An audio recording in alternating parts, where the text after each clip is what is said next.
Hey, this is Gina Grad. Hi, this is Teresa Strasser. Hi, everyone. This is Mike Errico. Hey there. This is Casey Cavalier. I'm Rocky Rose. And you are listening to The Jay Franze Show. Lucky you.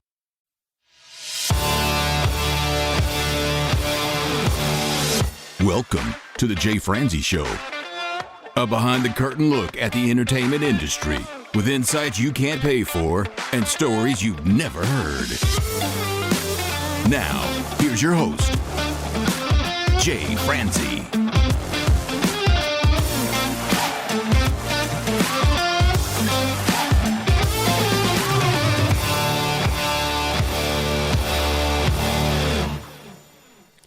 Well, hello, and welcome to the show. I am Jay Franze, and this is your backstage pass to the entertainment industry. This week, we get to talk with an amazing musician. We get to talk with Chelsey Parker. We'll talk to her about what it's like performing in front of 32,000 people with Kyle Fields, what her writing process is like, and we'll discuss the plans for her latest project. Now, if you remember back on episode 55, we had a chance to talk with Jason Hale. Well, it was shortly after that Jason invited me out to Ohio to see him perform with Kyle Fields. Well, that was the night that I had a chance to meet Chelsey, an amazing fiddle player and just one of the nicest people I've ever met. I traded one of my children to get her on the show tonight, and I can't wait to talk with her. So if you would like to join in, comment, or fire off any questions, please head over to jayfranze.com. Now, let's get started.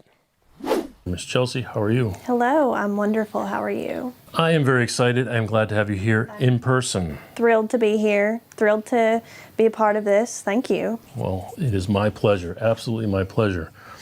So let's just jump in. You had a big gig recently. You played Rock the Country was the name of it, right? That's right.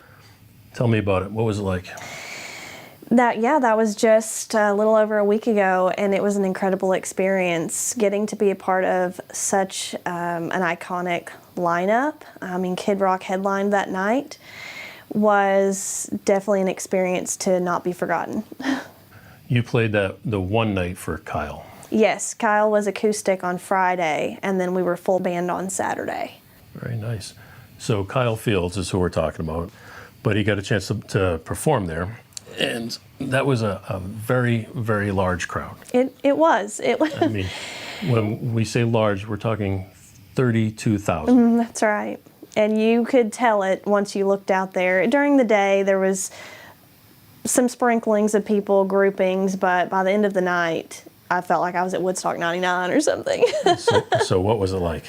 It was incredible. It was amazing to get to do the event with what I call my band fam, because we're all so close.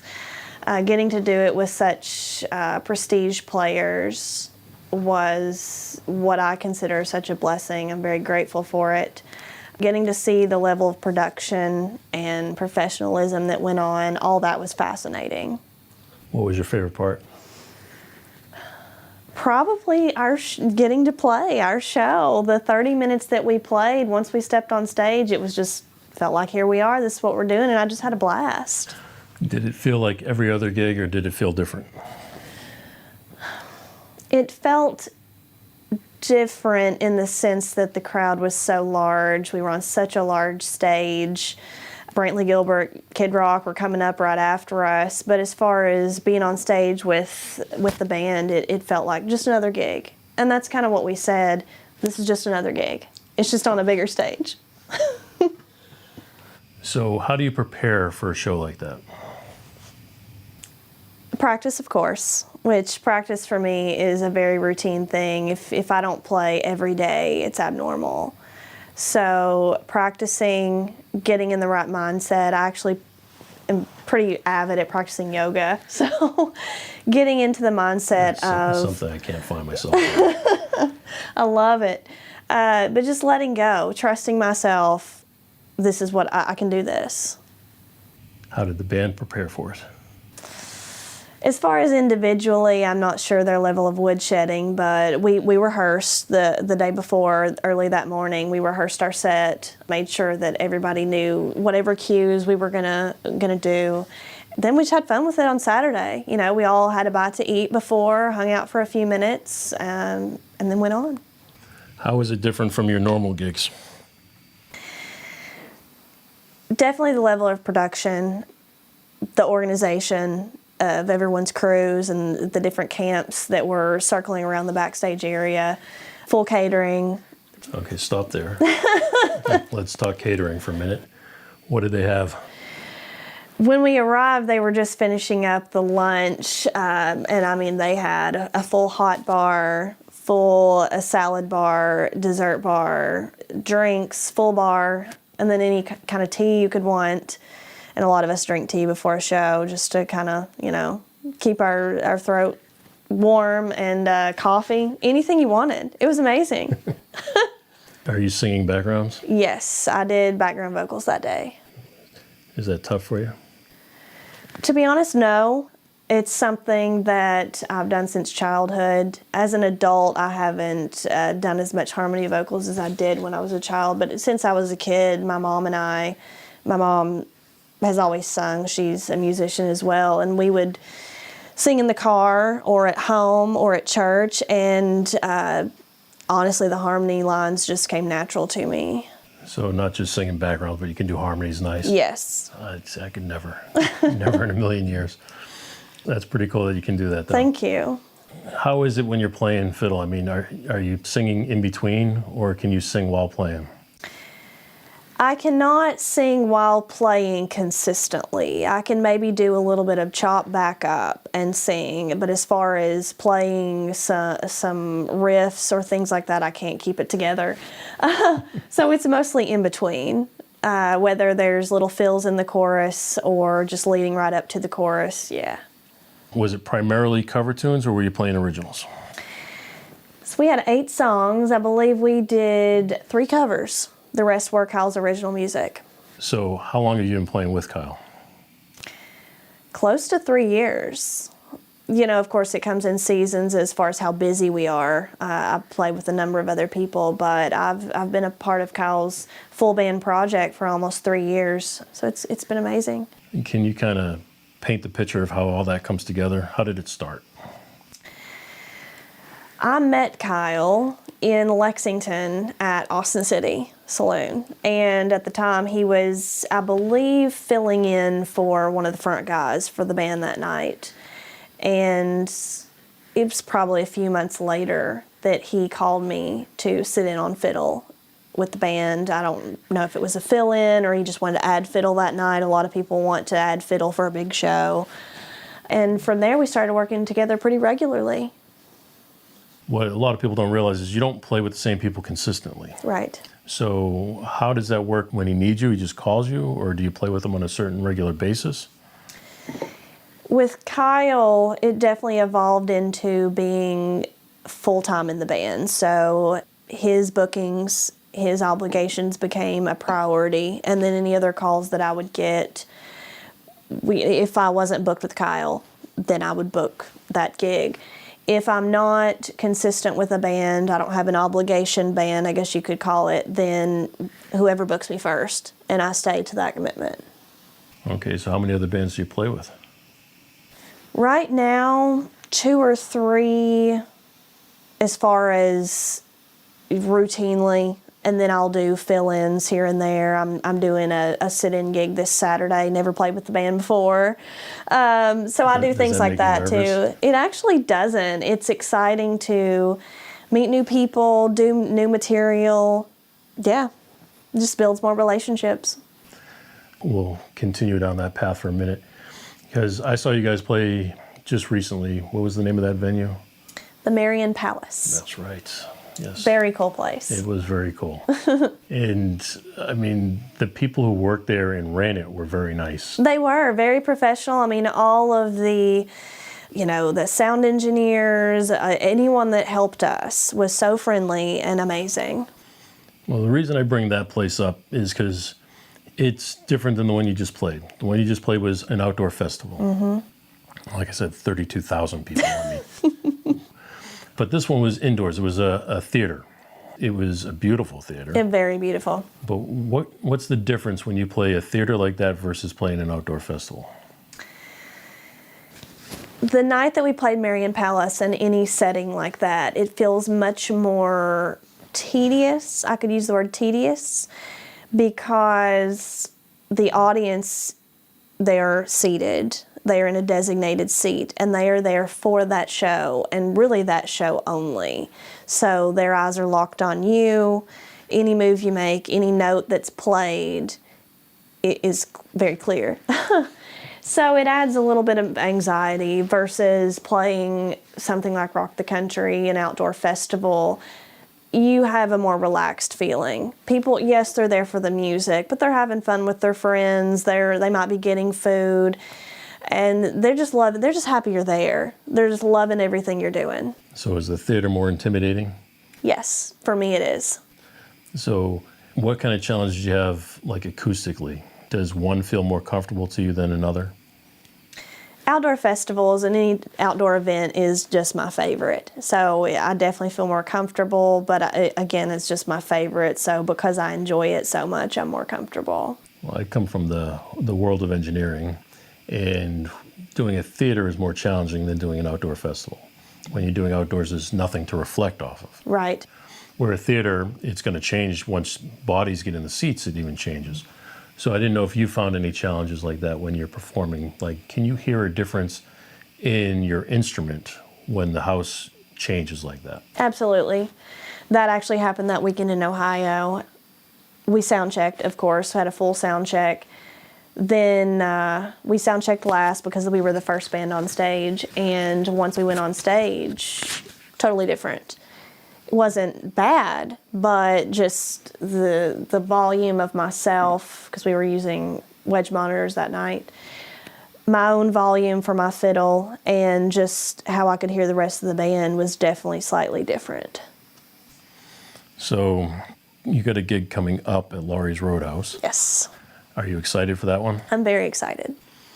All right, so what makes that gig an exciting place to play? It's an awesome venue. A lot of iconic names have and do play there. We're opening for Phil Vassar that night. We're direct support. This is the weekend I'm supposed to be out of town. Okay, I'm going out of town to Boston. However, Phil Vassar was the very first gig that I worked when I worked in Nashville. Really? So I did live sound for Phil Vassar and Keith Urban. I didn't want to do live sound. Okay. I wanted to mix records. That's why I moved to Nashville. Right. But the work I got when I first got there was doing live sound, and Keith Urban was opening up for Phil Vassar at the time. How cool is that? And then later, I had a chance to work with him again in Connecticut at a casino. Wow. So it would be nice to well, and we're even doing a couple of Keith Urban tunes. So it's such a small world just thinking about all the little coincidences with that. It is pretty cool. Mm-hmm. Are you doing anything special to prepare for that show? Of course, I've got the set list, and I'm working through any songs that I've either not played before or haven't played in a while. There's a number of songs that don't necessarily have fiddle on the record, so then when that happens, I figure out what's best for me to do. I'll run through the songs a few times and try a couple different things, and so that when we hit the stage Saturday, I know what I'm doing. Well, let's talk about that, because that to me is interesting. You're right. You're playing on a song that typically doesn't have a fiddle. You're obviously making your own sort of arrangement. Yes.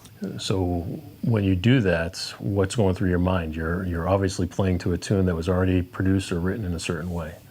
That happens really more often than not, even on some of Kyle's stuff. But making sure that I'm adding value to the song.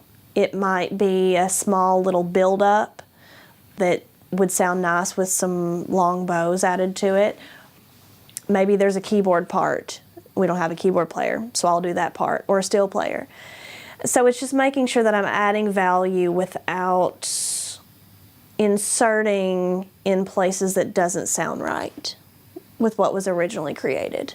When you say you play the keyboard part, that's impressive all on its own, right? I mean, I know enough about playing keyboards that it's dangerous. I don't know how to do it. My brain knows what to do. My fingers don't know how to cooperate. But how can you do that on a fiddle? Really similar to any other part that I might play, because I might be playing a guitar part, is just mimicking what they're doing as best I can. Is it melody, or are you actually trying to do the chords as well? Mostly melody. So did you ever do like the pads? No, it's mostly just melody, whether it's playing backup in a verse, or just a soft background during the chorus, or taking the solo. Well, you mentioned earlier singing harmonies.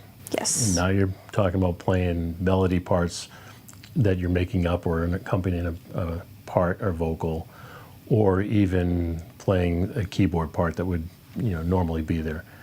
That means you got to have an amazing ear. So is perfect pitch, relative pitch? I mean, what kind of pitch are we talking? I wouldn't consider myself perfect pitch. My mother absolutely has perfect pitch. But I started on Suzuki, with Suzuki method, when I was really young. Of course, classical world, especially reading music with Suzuki, is definitely based on more ear than theory. So you're really playing the song by ear and then associating what notes you're playing with the song. So I started with that, and it wasn't until I was a preteen, really, that I dove into more theory. So I'd been playing by ear up until then, 6 or 7 years. So then I think that really gave me a good foundation as an adult to be able to hear something and be able to mimic it back pretty quickly and easily. And that really goes into a lot of improvisation. I mean, to build a solo, especially to take a solo on the fly, you gotta have that. That's one of the next things. I mean, this is cool that you're saying it like that. You play solo on the fly. So when you're doing it on the fly like that, what kind of challenge do you have? Is it something that's you're just instantly comfortable with? It depends on the song, depends on the setting, depends on how nervous I am that day. But I'm pretty Do you get nervous a lot? No, I really don't. I mean, it depends on, I always have butterflies. But as far as getting that crippling nervousness, that doesn't happen too often because I enjoy it so much. But as far as the solo, the factors that go into it is knowing the key, obviously, that we're in, the chord progression, and then I rely on my ear from there. Of course, you have to have a little library of licks and riffs and, little noodles to go in, but piecing those together is part of the fun. Now, you've mentioned your mother a few times, and we talk about Kyle's band. I know you got a very musical family. Yes. So can you tell us a little bit about that? My parents actually met through music, so that's always stuck with me and is very special. But my dad is one of 10 siblings. He's the youngest, and that was what they spent their time doing, playing music, sitting around, jamming. They all can play multiple instruments. They traveled around to different churches when they were teenagers and played. And then my mom was similar. She started when she was a teenager. Well, she'd been playing piano. She'd been in lessons all her life, but once she was 15 or 16, she was inspired to play banjo. She saw the Russell brothers at Renfro Valley, and from there she took on banjo and eventually was in the house band at Renfro Valley. And then years later, when my dad came in to play with the band he was with, that's how they met. Well, your dad's pretty popular himself. He is. He makes it, he gets around town, he's got a lot of friends. He's got friends in places you wouldn't even imagine. But you say, oh, I'm Ronnie Parker's daughter, and they know him. They know him. They know who you are. And then my wonderful brother, who is also in Kyle's band. He's an incredible drummer. He's an incredible musician. He's great on guitar. He's played all my life. We have a age difference, so I remember being very young and barely even starting the violin and hearing him beating on the drums in the basement. He had a yellow drum set. I'll never forget it. And then all through teenage years, he was in some bands with friends and local people, and then he eventually started playing professionally, and I just always looked up to him. He's a good role model. Very much. Did he teach you a lot? He has taught me, so as far as fiddle-wise, yes and no, but really what he's taught me is how to handle myself in the music business, making good decisions, what route to go. He's a great mentor in that way. Is he the reason that you got into Kyle's band? I wouldn't say he's the reason. He knew Kyle before I did. It was really before Kyle formed a consistent full band. Kyle had sat in or filled in with the band he was with. He was playing with George Moulton at the time, and Kyle would fill in, but they played a few gigs before I joined. And then, I mean, you definitely have to, even if you know somebody, you got to bring your stuff. You have to be able to cut it. Well, yeah, they can get you in the door, but then you have to be able to stay in the door. Yeah. Exactly. When you first got in there, what was that like? Were you nervous at that point? I was nervous. I was intimidated. The band is full of very professional, distinguished players. Jason Hale, of course. Mm-hmm. Who's that Jason guy? Jason Hale, Derek Isaacs. Derek's toured with multiple bands. He was with Tantric for a while. He plays all over the place in Kentucky, and very distinguished guitar player. And then Kyle, of course, plays all over Nashville. He's got his amazing records. So I felt like I've got to bring it. I've got to prove myself. I can understand that. Yes. I feel like I got to bring it just to be friends with those guys. Right. No, I get it. I get it a lot. So let's go back to Jason for a second. This Jason guy you're talking to. Was this how you first met Jason? No. Jason's been, of course, around the scene for years. My dad's played with him. Dawn's played with him. Multiple friends. So I knew him. I didn't know him as well as I do now because we just didn't gig together often. But no, I'd met him previous. Jason also owns a recording studio. Yes. The Salt Mine. Very cool place. It is a very cool place. It's a good vibe to be at. Mm-hmm. So you've had a chance to record there. Yes. Last fall with, again, Kyle. And Kyle seems to be the constant in all of this. But what was the experience like for you? My dad was actually there that day. He doesn't normally play with Kyle, but he did the steel work that day. So it was awesome. I felt like I was just amongst family. Felt like we were kind of just at a little family gathering, doing our parts and hanging out. So were the basic tracks done that same day, or did you guys just come in and do overdubs? We just did overdubs that day. So you did overdubs.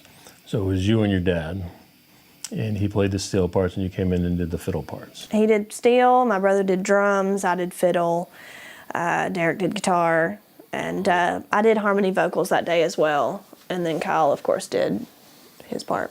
So who else have you played for in addition to Kyle? A few others locally that I have and do still play with. Moonlight Mile. They are out of Sandy Hook, Kentucky. Okay. And I've done a lot of work with Lance Rogers. He's out of Berea. And currently I'm working, it's my own personal project. I have a duo based here out of Northern Kentucky. Tell me more about that. We came together through a country band from the local area, and we have formed a duo that now we are building up our songwriting and playing as often as we can in the local area. We've got an event tomorrow. We've had 3 or 4 events this year. We're booking up for the summer. Really excited about it. And you said you're going to focus on original music. We are. Okay, so the writing process, what's that like for you guys? For us as a duo, we have yet to really breach into sharing ideas, collaborating, but us as individuals, we have done our own work. Zach has some original work that we perform at some of our shows, depending on the genre that we're playing that night. Myself, lately, I've really tapped into my creative inspiration, and lyrics have just flowed, and then I put whatever music fits with it. So do you write lyrics first? That's what I've been doing, yes. Which is interesting because I'm so used to creating original music for either a contribution to an original song or building solos. So then for me to turn around and do lyrics first is pretty interesting. Most musicians tend to do melody first and come up with their musical parts and then fill in lyrics based on sounds or Right. And I've never been able to work that way. Any song I've ever written has been lyrics first. Okay, interesting. But I don't have the ear that you have, so I'm more rhythmic than Right. melodic. So tell me a little bit more about the process. So you come up with these lyrics, and then what's your next step?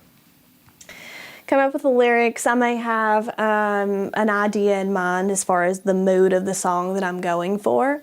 But since lyrics come first, I find myself just putting a different melody to it. The last song that I wrote, I'd started out, it was very emotional mood. I wanted it to be an emotional song, almost to the point of being a sad song. And it ended up being the most chipper, bright song. Completely different. I played it for my mom, and she was like, wow, that is such an upbeat tune. I mean, that is so memorable. Completely different than the vibe I was going for, but I was very proud of it. It's funny. You say it turns out to be a happy song. When I write As if songs, that's a bad they thing. turn out to be sad songs, or at least sappy songs anyway. But you're talking about the lyrical melody. So when you're writing the melody there, is it different than you approach the melody when you're playing? Yes. I believe it is, because when I've written, it's more lyric focused. When I play, it's completely focused on my playing. So when you're playing, obviously, are you playing melodies that are comfortable versus, like, if you write vocals first, it could tend to be something that's more challenging to play later? I tend to try to determine what the mood of the song is, and then I kind of call it just spending time with the song and deciding, like, I might come up with 3 or 4 adjectives as far as, like, maybe this is lonely, maybe it's chipper, maybe it reminds me of walking down the sidewalk. Whatever the mood is, that's where I derive my melodies from. Now, if it's just a jamming song, shuffle beat, I've got my library of licks that I enjoy playing and I know sound good with that style of music, and then I go from there. All right, so do you play any other instruments other than fiddle? I tinker with some others. I can get through on mandolin. I wouldn't call myself a proficient mandolin player, but I really enjoy it, and I'm building that up because I'd love to bring that into my duo project. Guitar, when I was a teenager, I wanted to play guitar, did a little bit, wish I'd stuck with it, but fiddle has always been the main instrument, and it really, I have this conversation with other people that are like, oh, you need to play guitar, or, you know, this and that, but fiddle takes so much time. It really does. Well, that's what I was going to ask you. If you're, you know, I can understand on a guitar where somebody can play a rhythm. Are you playing rhythmic parts on the fiddle to come up with chord changes? Sometimes. A lot of my just own woodshedding or practicing for a gig, the first thing I do really is just kind of play along. Play the chords, maybe do some chopping, like just kind of figure out the shapes and where I'm at. And then from there, I start building on that. So you're writing the lyrics first, coming up with a melody, and then you're playing parts on the fiddle to come up with the chord changes. Mm-hmm. And then you take that finished product at that point to present it to your partner? Yes. Yes. All right. And then how does that come together? Well, what role does your partner play? He plays acoustic guitar and does lead vocals. So if it's a song that we would like to perform, then practicing that song and going from there. So when you're writing, then are you writing lyrics with the intent for him to sing them? Not necessarily. And I mean, I should be more focused on that, but really most of my work has been inspired.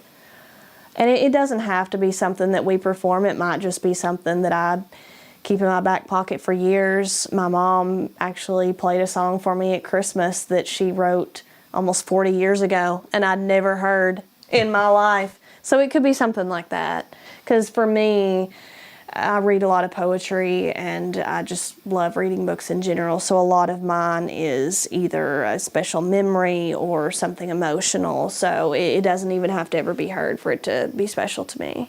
Can you give us an example of a lyric that came from an inspiration? One line that really sticks out that was recent is, I run through the field of wildflowers. It doesn't come from a specific poem or a book, but it comes from really a mindset that I go into when I'm trying to relax, whether it's I'm trying to rest or go to sleep or relax before a gig. I have this vision of running through a field of wildflowers, mostly yellow, and feeling free and capable. So what's the rest of that story? Well, the field of wildflowers, at the edge of the field, there's a cabin that looks to be abandoned. And eventually I start thinking, well, maybe I should check out the cabin. Like, what else is there? I've been running around the field for days at this point. Sun shining, let me go see what's going on with that. So entering the cabin and finding out what's there, whether that's finding myself, finding what I'm supposed to do next. I want a cabin. Tell me it's, on a lake somewhere in the woods. And Well, this one's just out in the middle of the woods with a bunch of flowers. awesome. So that's pretty cool. So your partner, how did you meet your partner? Actually playing with a local country band, John Morgan. Because if you say Kyle, I was going to lose it at this point. Yeah, I don't know if you've heard the name, but John Morgan has quite a following in the northern Kentucky area. And I was not necessarily filling in, but whenever he needed someone on fiddle, I started working with him a little over a year ago. And that's where we met. And then how long from that point did you start playing together? So that was around January of 23 that I started working with John. And we started doing duo work this year. Our first gig was beginning of February. All right. So what's the plan going forward? Focus on writing, build up our collaboration, do as many gigs as we can, because not only do we enjoy it, but of course that helps us get better as a group. I could already tell after 2 or 3 gigs together, the little nuances started to become so clear. I know he's going to do this at this point, or I need to hold off on that because this is what that's what he's going to do, or following the phrasing for harmony vocals. It just becomes so much more tight after playing together a bunch. How long does it take for that to happen? I think it depends on the genre, depends on the complexity of the music, but for me, 2 or 3 gigs and I'm starting to pick up on what people are doing. They might have licks they use a lot, or they may heavily play on the first verse and then they're kind of done with the second verse, and just knowing those little nuances. So I know you said it's a duo and you started it with the intent to be a duo. Do you have any plan on it becoming a full band later on down the road? This actually came up in conversation earlier today. I would love for it to, maybe not necessarily for every gig, because there's a lot of settings where either solo, acoustic, or duo is more appropriate. And I enjoy it. I mean, I get to play, just outright play fiddle a whole lot more if it's duo or solo, just because there's not all the other instruments to fill the space. Right. But I would love to eventually build a full band for us to take into larger venues or different events and just share in that collaboration. So the opportunities become greater when you have flexibility in the size of the band. Yes. All right, so can you give us an example of a gig that you would like to play down the road that would require a full band? I would love to play festivals in this area. I'm fairly new in the area, so I would love to start there. Like 32,000? Right, like at least 32,000. Yeah, that makes perfect sense. I mean, you don't just stumble across a gig like that. So no, you don't. That was a cool. really great opportunity and a lot of fun. And it's fun. I mean, going back to Kyle again, he plays everywhere. He does. And he, very similar to what you're describing, plays all different size venues. Yes. And he plays acoustic sets, he plays small sets, and he plays full band sets. So you've had an opportunity to play with him in other locations as well. I mean, you perform in Nashville, Losers. So yes. What's it like playing at Losers? I've worked at the Losers in Las Vegas with him. Oh, he not Nashville? Not Nashville. I haven't been at the Losers Nashville with him, but I've done Las Vegas. As far as Nashville goes with Kyle, we worked at Scoreboard quite a few times together. Where else? We did Palace, Nashville Palace. We've been at Tin Roof downtown. So we've kind of bounced around, but as far as Losers goes, he plays at the Las Vegas Losers Right. at the MGM. He does a residency there. For He about a week. does. It's in 2023 and 2022, he was out there very often, if not every month. And I've been on 3 of those trips. So when you do the residencies out in Vegas, is that different than playing in Kentucky or Tennessee? It somewhat is, because it's such a tourist-driven area. Right. So a lot of the people that Nashville are is now too. right, a lot of the people that are passing through or they're stopping to hang out have either been bouncing around all day, shopping, going to shows, gambling. So it's really more of an entertainment setting than back here at home, where it feels more of almost like a concert. Even if you're in a small bar, a small town bar, it's people are there to hang out and hear the band. So what are the venues like there that you play? I know you said you play Losers. What's the difference between that Losers and Nashville Losers? Bigger venue. You've got the casino surrounding you, so it's not just people that are popping in to grab a beer, but it's Right. the passersby often stop by, and you don't have that in Nashville. Yeah, it's funny. Nashville Losers is right next to Winners. Right. It's just Winners and losers. Right. There's winners and losers.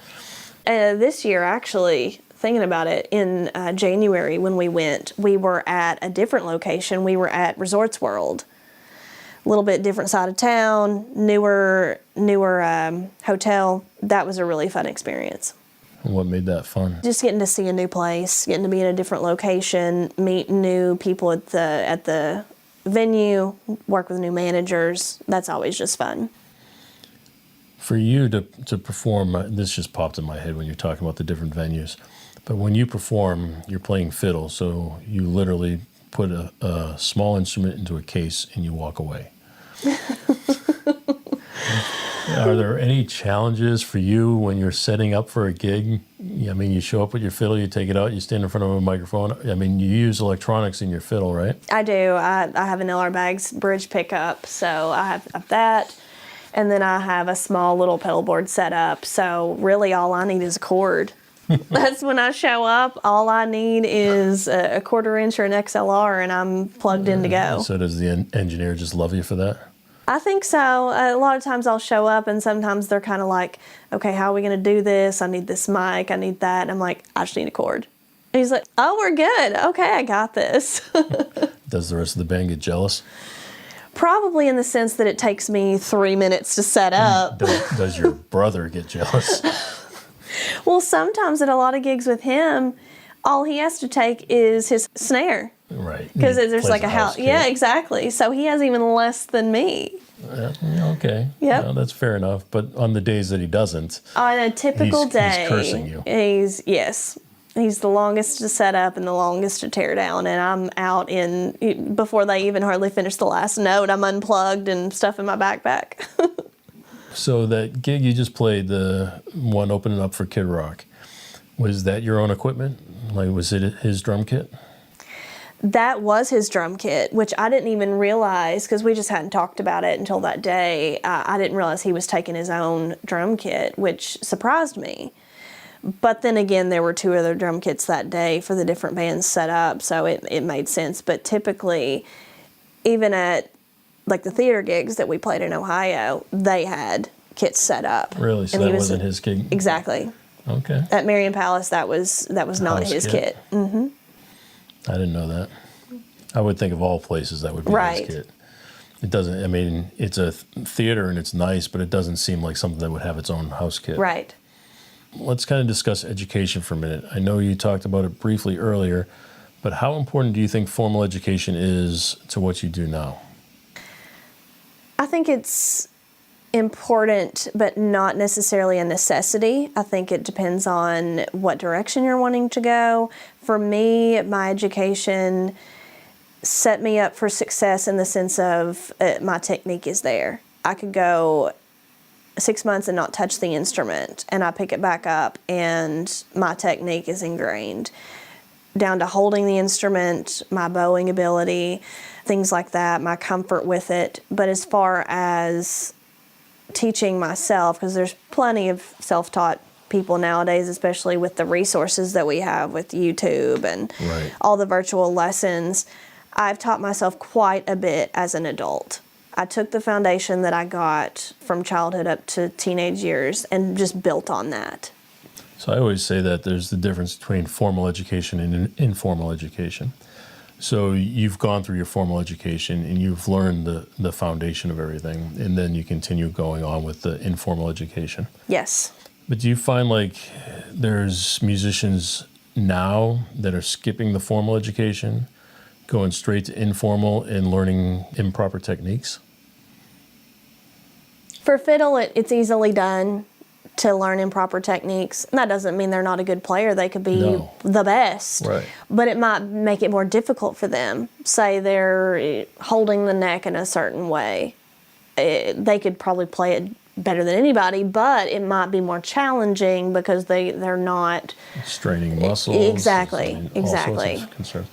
I ask that because I follow a lot of fiddle players, and I see a lot of people online who are not following proper technique, which leads me to believe they probably learned informally. So I didn't know if all the access to just songs and learning, that they're just not learning the foundation like you did. I believe so. And I even think of a bunch of steel players pop into my mind because there's plenty of resources for that. I mean, my dad continues his education, and the internet is a great help with that. You said you still continue to learn now. Absolutely. So if you could put a percentage on it, how much of a percentage of your time do you spend learning new things? Just this week, in the past 2 days, I've spent 30% of each day learning new material. Really? Mm-hmm. Again, I mean, I come from the world of engineering, and there's always a new piece of equipment. There's always a new plug-in if you're in the digital world. There's always a hardware piece in a different studio that you've never seen before. And you always have to learn something new. And for me, I would set time aside to learn on a piece of equipment. Just run things through it, try it out, see what it does, what the characteristics are.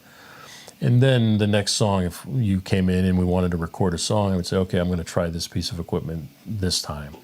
Only try one piece of equipment and keep the rest as my stable of norm, so I don't... So you're slowly building that in, right? I don't want to... Overwhelm yourself. Right, and come up with a poor product for the artist because I'm trying to learn something new.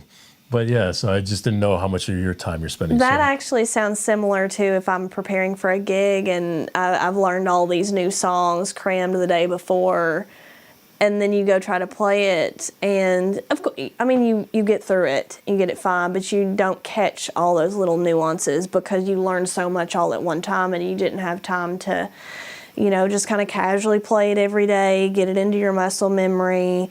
It's totally different. You mentioned muscle memory. Do you feel like a lot of what you do now is muscle memory? Yes, even a full solo. If you play it enough times, trust yourself to do it, your body's it's just gonna take over and do it for you. To me, I've never played an instrument long enough to develop muscle memory to do things, but I do it in the engineering world. That's pretty cool. So I've worked my way into that point, but I wish I could do it as a musician. It's definitely, I don't know if you are familiar with Malcolm Gladwell. He wrote a book that talks all about 10,000 hours. Yeah. And I believe that for just about everything. Whether it's being a musician or working on cars, it just takes consistency and time and focus. I do a lot of leadership studies, and that book comes up very frequently. Oh, I'm sure. And I believe it 100%. I do too. The amount of time that I've put into engineering, there's no doubt there's a lot of muscle memory there. And I used to tell students that they always say, well, how do you know when you've got it? How do you know that you're as good or better than this engineer? They always wanted to be better than the other engineers. And to me, it wasn't that you're better. It's when you get to the point where you can hear something they chose to do and you would choose to do it a different way. That's an excellent way to describe it. Rather than you wanting to copy what they did. Right. You can say, you know what, I understand why you did it, but I would rather do it this way. That comes into play with music a lot. So, say you're thinking, okay, we're going to do this by the record, meaning hit all the parts exactly, or you might, build on that or do your own thing. And a lot of people that I play with have a mix of both. They want us to hit those notable licks, the signature lines, but from there we have the creativity to add what we want, and that's very fun. I assume there's benefits to both. So do you find it more fun to go off the script or to follow the script? I have to say that I find it more fun to go off the script. I mean, there's some very notable songs that I absolutely want to hear, that myself playing it, the band playing it, it's just so signature. But there's more than not moments where I really enjoy my own improvisation. Very cool. Let's take a turn for a second. Do you ride motorcycles? I don't own a bike currently, but I have, and in years past, really enjoyed time spent on a motorcycle, yes. How did that come about? Years ago, the relationship that I was in at the time, he rode bikes, whether we were out dirt biking or, road bikes. We had a Harley and we would take trips, and I always said, I want my own bike. And eventually I learned on dirt bikes and eventually bought my own road bike and miss it every day. What bike did you buy? Was it a Harley? I had a Harley 883. Being in Kentucky, I mean, there's nothing but bikes There are so many. And well-traveled roads that you can spend your time on. Well, and around that same time that we were riding quite a bit, I worked at Man of War Harley Davidson in Lexington. I was doing my associate's degree at the time, and I got an internship at Harley in the marketing department. So not only did I have it in my personal life, but I was surrounded by motorcycles every day, and it just became a really big part of my life. I had a motorcycle when I was young, and it was fun. It was a blast. Yep. I did wreck it. Yeah. Or it wrecked me, I should say, because the bike was fine. Right. But I put my knee in a cast for a few months. Oh, goodness. But I just recently sold. I had a slingshot. Okay. So if you're familiar, the three-wheel Right. half car. Those have grown in popularity. I see them everywhere. That's why I probably got rid of it. But it was a blast. I've had a few of them at this point. They're just really fun to drive, especially here in Kentucky. It's very therapeutic. When I had my bike, I did mostly solo riding. I didn't go too far just because the gas tank was pretty small and just by myself. But it's something that's nothing really takes its place. It's a small gas tank, but it doesn't cost as much to fill. Exactly. Compared to my car. Yeah. That is very, very fun thing to do. We do this thing here we call Unsung Heroes, where we take a moment to shine the light on somebody who's worked behind the scenes or support you. Do you have anybody you'd like to shine a little light on? I would probably shine that light on my brother. He may be in the music scene himself, but we have so many sidebar conversations, debriefs after a show or talk before a show. Just so much of that has been such a positive influence on me. All right, what's a debrief like? Talking about just every aspect, how the band played, how we played individually, the camaraderie amongst the staff or the friends that accompanied us. Just about everything. We touch on it all, whether or not we liked our outfit. And do you help him pick out his outfits? We tend to usually gravitate towards all black. The only thing I've ever seen him wear is black. We usually show up in black, so. That's funny. A big thanks to Chelsey for taking the time to share her stories with us. And as always, thank you for taking the time to hang with me here. If you know another music fan that would enjoy this episode, please be sure to pass it along. You can do that and find the links to everything mentioned over at jayfranze.com/episode 69. Thanks again for listening, and I'll see you next week. Thanks for listening to The Jay Franze Show. Make sure you visit us at jayfranze.com. Follow, connect, and say hello.